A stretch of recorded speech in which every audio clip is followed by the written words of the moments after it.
you are, but for our viewers, can I get your first and last name and the district you represent? Yeah, my name is Mitch Green. I represent District 4 in Portland City Council. So, Councilor, just to set the scene for this legislation that would create a detention fee, are you introducing it with Councilor Morillo as in equal partners, or are you sort of like a sponsor? I'm a co-sponsor of it. Her office really put the lion's share of the work into this. We did support some of the economic analysis that provides a material justification for how to go about calculating such a fee and why such a fee would be justified. So for our viewers who are not familiar with the fee, can you explain what this would be if it passed? The basic idea is that there are some types of facilities or land uses that have a very specialized role, but have an outsized impact on the community. And detention facilities are one of those types of land uses. And so based upon the indirect or sort of unintended consequences of their operation in the city, taxpayers experience significant costs associated with those uses. And so the idea here is to step in and say, well, the city has an obligation to recover for the public the costs of a very specific land use, and that's what this does. What are some of those facilities? Yeah, so I mean, there's this facility on Macadam and South Waterfront right now, which is a DHS facility, but this would apply to any conceived detention facility. So it's sort of any type of institution that would engage in similar behavior would be also subject to this. So does that mean if the county wanted to lease a building in Portland, they would have to face this exact same fee? Exactly, because I think, again, the idea is it's not about like who is doing the activity, but rather what the activity does to the community and the social costs associated with that. So how do you guys decide who has to pay this fee?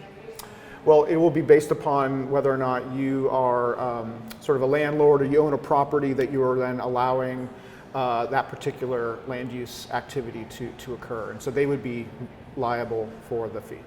So if there's protests and subsequent costs that are a result of that, then they would be subject to the fee, or is it right off? If ICE wanted to expand operations right now, would you guys immediately put that extra fee on them if this passes? So if this passes, my understanding is it would apply to anybody who would then engage in the leasing of that type of activity. And so it's not a by incident, it's not like you get charged per protest, for instance, but more rather the presence of this facility itself raises a material cost and you'll be charged a proactive fee. How much is that fee? We're going to make in the ordinance, it doesn't prescribe precisely how the fee is calculated, but rather grants the administration the rulemaking authority to then engage in the rulemaking process or the fee construction methodology. We're sort of advising here in the ordinance to rely upon well-trodden cost-benefit analysis principles from economics, such as the internalizing the external costs of a social impact. So expect to hear some of that analysis and justification at the Wednesday council meeting.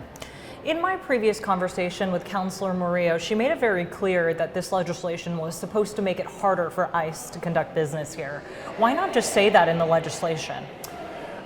It's really important for the city of Portland to exercise its land use laws in a way that doesn't target any particular entity, because we are really, non-discriminatory in the sense of saying, look, our job is to make sure that we are recovering the costs and providing benefits to the community as a whole. And so we want this to be flexible enough to be future-proof against any type of social costs that would result from a similar activity.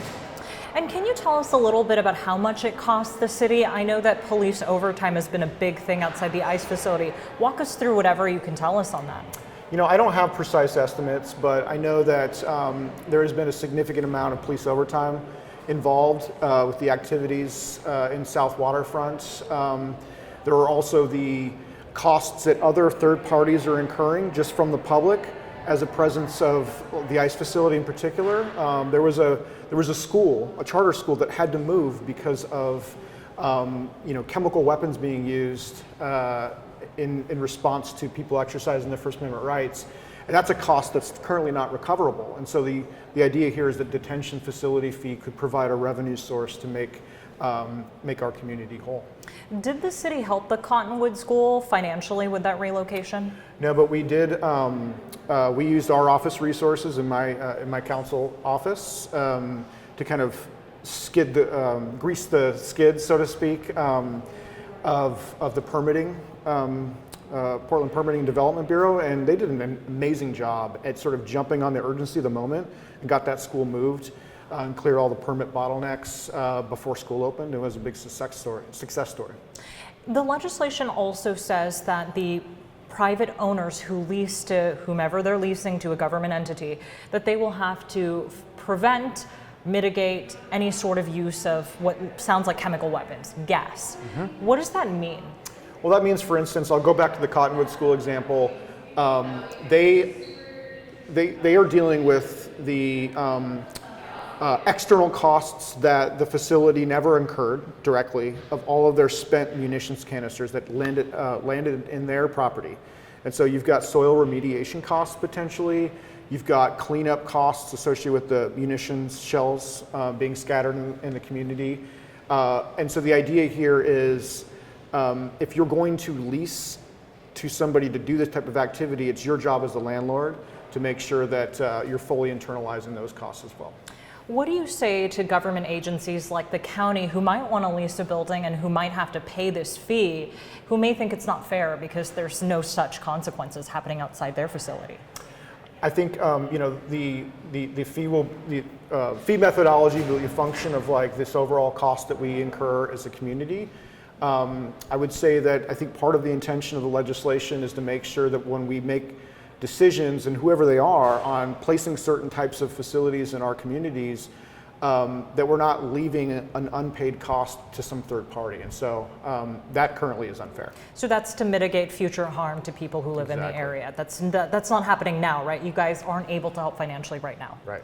Okay. And I know this is a question that probably is well before you entered city government, but this is actually a question from my colleague. Yeah. What is the justification of putting an ICE facility next to a school, in front of an apartment building? Why not like an industrial area or somewhere else?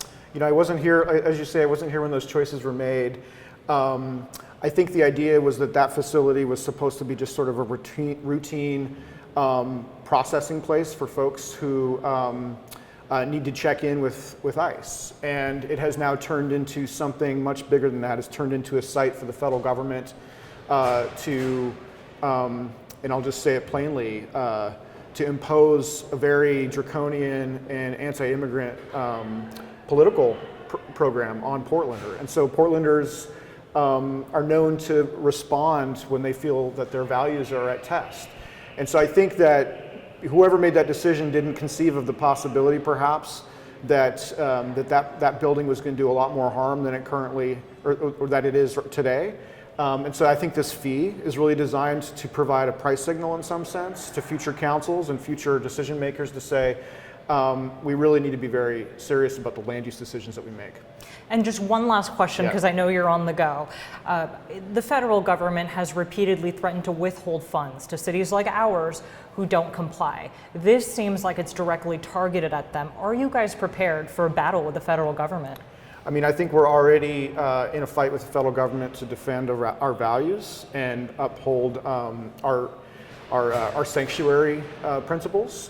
I think that when the federal government and the Trump administration in particular threatens our kind of communities, the appropriate response is to kind of all square up and say, what do we need to do to pull together to provide the resources that we need to live good, whole lives? And we have those resources in our community. Anything else you'd like to add, Councilor?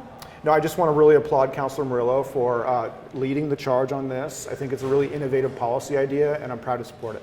Thank you so much for your time, Councilor. I really appreciate it. No problem. Thank you. All right, take care. Likewise.